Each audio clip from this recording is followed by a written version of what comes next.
alam kubur. Nanti ada namanya kita Pak Al-Quran. Iqra'ul Quran fa innahu ya'ti yaumal qiyamah syafi'an li ashabi. Itu luar biasa. Jadi ketika kita di alam kubur ada yang nemenin.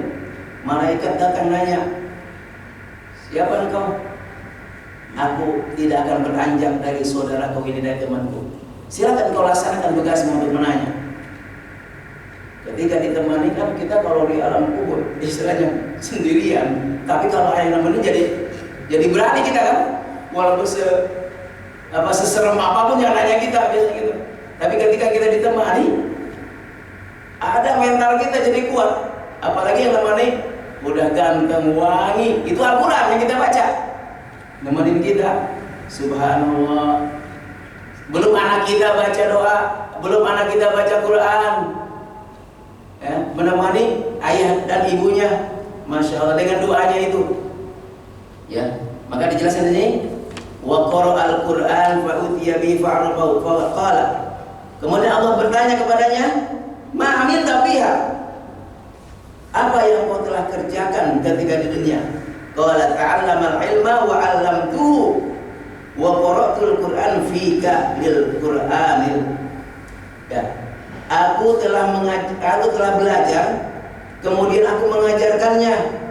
Belajar ilmu, kemudian aku mengajarkannya, dan aku membaca Quran hanya karena Allah, karenamu katanya. Maka Allah tahu akan isi hatinya. Allah berfirman, kadzabta walakinnaka ta'allama liyuqa huwa 'alim. Engkau telah berbohong. Bohong kau, kata Allah. Ya, engkau mengajarkan ilmu, kemudian membaca Quran. Dijelaskan, dikatakan supaya engkau disebut huwa 'alim, dia seorang yang alim. Ya, supaya disebut orang-orang manusia, dan dia ada terbetik dalam hatinya ingin seperti itu. Kecuali enggak ya. Kecuali dia betul-betul ikhlas, ya. Jadi betul-betul. Tapi kalau ada hatinya juga ingin membenarkan orang-orang itu, mengelulukannya, ada terdetik dalam hatinya mengiyakan, itu baru artinya masuk ke dalam hukum ini, ya. Maka ta'allamal Quran. Kemudian wa qara'tu fika, membaca Al-Quran, liyaqul huwa qari, akan disebut seorang qari, ya, seorang qari. Makanya ketika MTQ musabaqah tilawatil Quran itu, kalau istilahnya betul sangat bagus memang untuk syiar. Tapi kalau ada detik dalam seorang qari ingin ujian atau apalagi ingin mendapatkan juara, ingin mendapatkan piala, ingin mendapatkan uang dan lain sebagainya, itu di situ terkena hukum ini. Tapi ketika dia ikhlas, yang namanya lomba, ya, lomba itu kan istilahnya ada sesuatu yang kita kejar dalam hati kita, ya kan, MTQ. Nah, makanya ada ulama yang mengatakan tidak boleh lomba, ada yang mengatakan lomba, gitu kan. Jadi intinya kita kembali kepada kebaikan Allah Subhanahu wa taala. Kita ikhlas kepada Allah Subhanahu wa taala. Ya, memang syiar bagus sekali itu ketika ada MTQ, ya. Tapi ada sesuatu yang harus dikejar dalam diri kita, itu hati-hati, hilangkan saja dulu. Itu seperti itu. Kemudian selanjutnya, wa rajulun wasa'allahu alaihi wa aqah min asnabil mal kulli. Kemudian Allah datangkan segolongan laki-laki atau seorang laki-laki yang Allah berikan keluasan rezeki. Orang-orang kaya, agnia, Allah berikan keluasan rezeki. Kemudian Allah tunjukkan palanya di sana. Nih, kamu telah mendapatkan pujian manusia di dunia. Apalagi engkau telah lolos ke akhirat, masuk surga. Ini pahalanya sangat luar biasa bagi orang-orang yang bersedekah. Ketika para ahli kubur, ini dijelaskan dalam Al-Quran, mereka, ya Allah, berilah aku sedetik saja untuk kembali hidup, untuk kembali aku mengajarkan amal soleh. Fa asaddaqum minas sholihin, fa asaddaqu wa akum minas sholihin. Aku kalau akan bersedekah menjadi orang-orang yang soleh. Itu bukan puasanya, bukan sholatnya yang dia ingin lakukan, tapi sedekahnya. Karena memang pahala sedekah ini membuat Allah tersenyum. Ketika kita bersedekah, itu Allah tersenyum karena ada yang dibahagiakan dalam sedekah itu. Kalau kita sholat, itu kan pahalanya untuk kita. Zakat, pahalanya juga untuk kita. Tapi sedekah inilah ada yang diberikan oleh Allah SWT, senyum orang lain yang berbahagia dari sedekah ini. Makanya para ahli kubur ingin dihidupkan kembali barang sedetik untuk bersedekah. Fa asaddaqu wa akum minas sholihin. Itu. Ya, maka dijelaskan di sini. Kemudian diberikan pahala yang didapatkan nanti ketika dia akan masuk surga. Ini rajulun ini wasallahu Allah berikan keluasan rezekinya, wa anta, dan dia selalu menakahkan rezekinya itu min asnafil ma, dari ada 8 golongan. Yang 8 golongan dia kasih semuanya itu. Ya, fakir, miskin, anak yatim dan sebagainya. Kemudian gharib, orang yang berhutang, dan mereka kasih semua. Ya, tapi Allah Maha mengetahui daripada isiannya dijelaskan di sini. Ya, dijelaskan di sini qala fama amilka fiha, apa yang telah kau kerjakan di dunia ini. Qala ma taraktu min sabili tuhibbu ayyun bika fiha illa anfaqtu fiha laka. Aku tidak pernah meninggalkan hartaku ini kecuali untuk berinfak, bersedekah. Ya, untuk bersedekah di jalan Allah, kata dia. Ya. Kemudian qala kadzabta. Allah Maha mengetahui isi hatinya, karena sifat ria itu yang tersembunyi tersebut, seperti semut kecil yang berada di dalam sifat di jiwa kita, yang berada di tengah kegelapan malam, tidak terdeteksi, tidak terlihat. Ini di sini gagalnya, ya. Walakinnaka fa'alta liyuqal jawad, karena kau mengerjakan sedekah, infak banyak-banyak, tapi liyuqal, engkau ingin mendapatkan anta jawad, engkau disebut dermawan, engkau disebut murah hati. Nah, di dunia engkau telah dapatkan, maka tidak ada pahala sekarang kata Allah di hari kiamat ini. Kau telah dapatkan karena engkau disebut liyuqal anta jawad, engkau adalah yang pemurah hati, yang dermawan dan sebagainya. Bapak gila, dan ini telah kau dapatkan ketika di dunia. Summa imi robihi, maka Allah memerintahkan para malaikatnya basuhibah untuk menyeret, masya Allah, seret ala wajhi hatta ulqiyan nar, sehingga dia sampai dilemparkan ke api neraka. Tapi ada di satu kitab diterangkan luar biasa, ini cerita ketika orang lalai melakukan amal ibadah di dunia. Ketika orang lalai melakukan amal ibadah ketika di dunia. Nah, ketika orang itu dimasukkan ke dalam api neraka, 2 orang ini, maka Allah panggil, "Ai bulan bin bulan, naik." Maka dibantu oleh malaikat naik dari neraka dipanggil oleh di mahkamah Allah SWT. Bagaimana? Enak enggak di neraka? Ditanya oleh Allah begitu. Ya jelas lah. Dia jawab, "Enggak enak ya Allah." Ya udah, kalau begitu kau kembali lagi ke neraka. Kembali lagi ke neraka dengan lari. Lu biasanya orang yang ke tempat neraka itu kan gak mau, malas-malasan. Ini lari. 2 orang itu. Kemudian ditanya, "Wahai bulan bin bulan, kenapa mau lari?" Ini dijelaskan dalam kitab. "Ya Allah, semasa hidupku aku memang lalai. Disuruh sholat lalai, suruh puasa lalai, suruh zakat lalai. Maka ketika sekarang disuruh Allah walaupun ke neraka saya lari." Maka dijelaskan di dalam kitab itu, maka orang ini diangkat oleh Allah ke dalam surga. Karena dia merasa di dunia sudah lalai, maka ketika diberitahu oleh Allah masuk neraka saja, suruh masuk neraka lagi, dia lari. Mungkin ini penghargaan Allah kepada hamba ya, walaupun artinya sudah ada ceritanya itu di dalam kitab. Maka dia lari secara kencang-kencangnya mau masuk neraka. Biasanya kan orang nggak mau ya, tapi dia lari. Maka diberikan oleh Allah SWT hadiahnya itu, dimasukkan, diampuni dosanya oleh Allah langsung, dan dia dimasukkan ke dalam surganya Allah Subhanahu Wa Taala. Baik, wallahu a'lam bishawab. Ingin sampai sini dulu ya.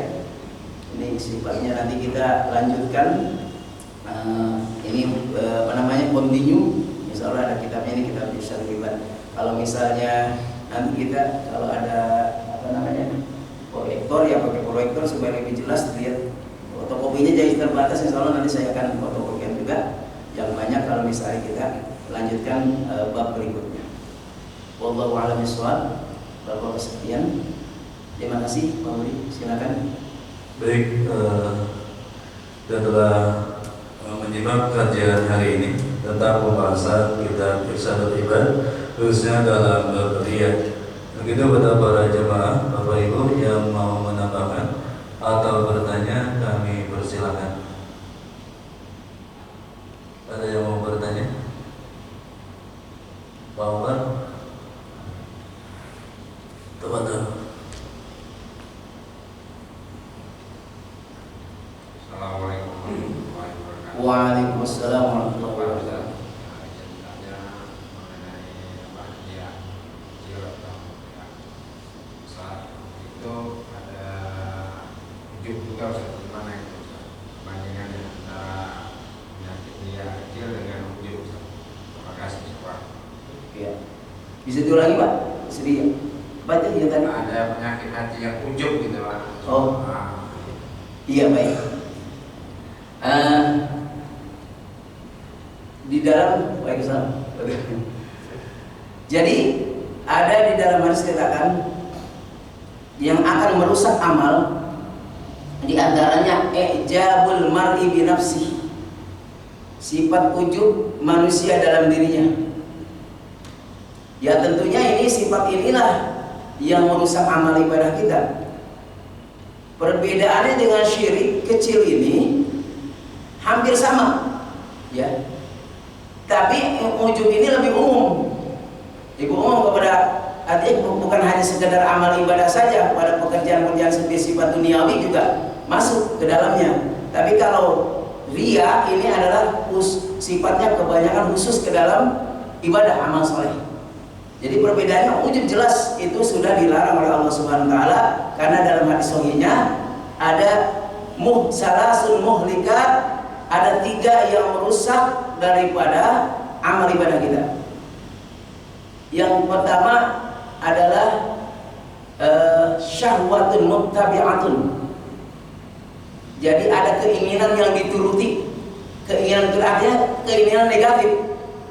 Jadi keinginan yang dituruti, hawa nafsu artinya yang dituruti. Wa hawan muttaba', hawa nafsu yang dituruti. Kemudian tadi wa ijabul mar'i bi nafsi, ujub dari diri kita. Nah itu tadi saya sebutkan. Ini masjid kalau nggak ada gua, istilahnya ini tidak jadi, gitu kan? Jadi seperti itu. Kemudian yang terakhir, selain ijabul mar'i bi nafsi, yang terakhir adalah dia suka melambat-lambatkan ataupun melalaikan dalam sholatnya. Ya seperti itu. Jadi itu sedikit akan mengurangi pahala daripada ibadah kita. Gitu Pak. Baik, jawab ya. Yang lain mungkin Mas Iban, Mas Ardi, Butini mungkin mau tanya, Mas Lutfi, Mas Gunawan. Baik Ustaz, mungkin ini terakhir terkait riya. Sebetulnya Ustaz, riya itu kan perbuatan hati gitu ya. Karena kita juga tidak bisa mendeteksi langsung bahwa perbuatan itu termasuk riya. Karena misal seorang itu misal ke masjidnya itu lebih awal gitu, di shop awal, dia itu emang niatnya bukan riya, tapi kata orang, oh riya loh, awal dulu sholat masuk ke masjidnya dari ruangan gitu, atau di shop awal dulu sholatnya, padahal dia itu nggak berniat riya gitu, atau dalam artian mentarki memotivasi orang untuk bisa lebih awal gitu datang ke masjidnya. Nah, dalam hal ini sebenarnya kapan amal seorang itu bisa disebut riya gitu Ustaz? Karena ada juga orang ingin berbuat amal sehingga meninggalkan amal itu karena nggak mau disebut riya gitu, sehingga nggak jadi. Contoh, ingin membaca Quran itu setiap hari, tapi karena dilihat di ruangan itu orang menyebutnya ria gitu kan, soalim atau gimana gitu, akhirnya dia meninggalkan. Tapi justru dia itu sebetulnya bukan niat untuk ria, tapi ingin mencontohi teman-teman yang lain agar diselingi dengan bacaan Al-Quran di setiap aktivitas kerjanya gitu. Nah, ria itu sendiri, kapan gitu bisa disebut amal soleh itu bisa ria gitu? Karena kan kita nggak bisa menjustifikasi orang itu berniat ria gitu, kan nggak tahu juga. Kecuali kalau dia itu memang betul-betul bisa ada timbul yang ingin pamer atau ujub dengan amalnya itu. Itu seperti apa Ustaz itu? Untuk membedakannya, untuk kita melihat seorang itu ria apa enggaknya itu, Ustaz. Baik, terima kasih. Sangat luar biasa pertanyaannya. Jadi di dalam hadis arba'in dijelaskan innamal a'malu binniyat. Setiap pekerjaan adalah niat. Nah, seseorang yang batasnya sampai di mana sih disebut ria atau tidak? Jadi kembali kepada hati masing-masing, kepada hati masing-masing. Dan Allah yang mau mengetahui. Malaikat saja tidak tahu siapa yang ria atau tidak. Ini kembali hanya kepada Allah. Jadi urusan Allah dengan dia gitu. Adapun dia ketika di sela-sela istirahat membaca Quran dan sebagainya ingin dipuji-puji misalnya, biarkan mereka yang puji, tapi artinya ini tidak termasuk hukum yang tadi. Kecuali ada niat. Kalau tidak ada niat karena hatinya untuk dipuji atau bersebut ria, alhamdulillah dia tetap artinya ikhlas, ditulis oleh Allah sebagai orang yang ikhlas dalam amal ibadahnya. Kecuali ada sedikit terdetik dalam ikan, saya sebutkan. Jadi seperti semut hitam yang berjalan di gelap hitam.